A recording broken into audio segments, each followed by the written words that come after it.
چند دن پہلے میری اطلاع میں آیا کہ فیصل آباد جہاں ختم ہوتا ہے وہاں ایک گاؤں ہے، اور اس گاؤں کی ہسٹری یہ 1902 میں بنا تھا۔ میاں صاحب اس گاؤں میں 95% نمازی ہیں، 95% لوگ نماز پڑھتے ہیں۔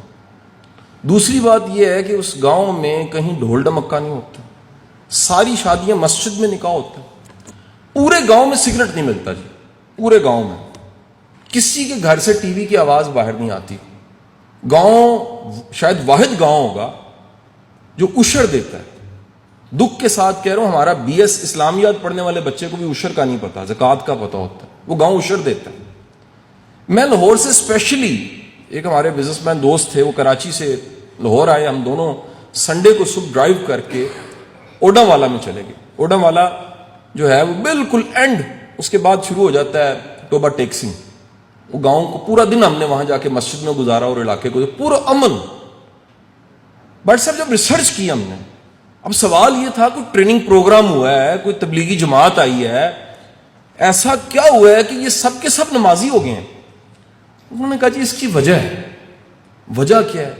کہتے ہیں یہ گاؤں جب آباد ہوا تھا تو 100 سال پہلے انڈیا کا ایک گاؤں ہے روپڑ۔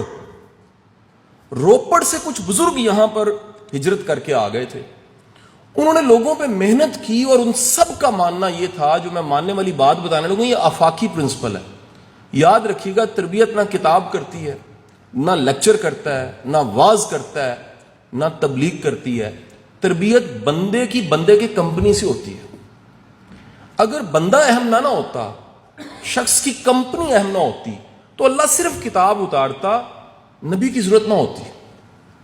اگر بندوں کی اہمیت نہ ہوتی تو سرکار دو عالم اپنے اصحاب کو ستارے نہ کہتے کہ جہاں ملے ان سے روشنی لو۔ ان طالب علموں میں اور ہم میں کیا فرق ہے؟ 1400 سال کا گیپ ہے۔ انہیں فزیکلی کمپنی مل گئی، ان کے قدموں کی خاک ہم بن جائیں، بڑی بات ہے۔ ہم 1400 سال بعد والے۔ انسان کے ساتھ رہ کے سیکھتے، کمپنی سے سیکھتے، صحبت سے سیکھتا ہے، جو کہ صدیوں پرانا طریقہ تھا ہمارے ہاں خانقاہ کا، جو وقت کے ساتھ ساتھ یہاں ختم ہو گیا۔ اور خانقاہ کیا تھی کہ آپ کے ساتھ کوئی بڑا استاد، کو مرشد وقت گزارے، آپ اس سے صرف ابو بن ادم اور لاگرتھم نہ سیکھیں، آپ اس کی عادات دیکھیں، اٹھتا کیسے ہے، بیٹھتا کیسے ہے، انداز کیا ہے، طور طریقہ کیا ہے، ورتن کیسا ہے۔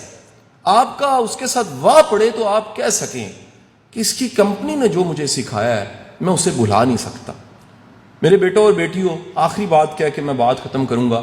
آج سے 15 یا 20 سال بعد جو کچھ آپ UET میں پڑھ رہے ہیں، جو آپ کالج میں آپ نے پڑھا، جو اسکول میں پڑھا، جو ہم سے پڑھا، جو گورنر ہاؤس میں آپ نے آ کے سیکھا، جو فاؤنڈیشن آپ ہفتے 10 دن بعد آتے ہیں سیکھتے ہیں، یقین کیجئے شاید وہ سبجیکٹ فزکس، کیمسٹری، میتھس اور آج کی آرٹیفیشل انٹیلیجنس آپ کو بھول جائے گی، لیکن سب مان جائیے کہ 20-25 سال بعد شاید مرنے تک بھی بندے کو رویہ نہیں بھولتا، ایٹیچیوڈ نہیں بھولتا۔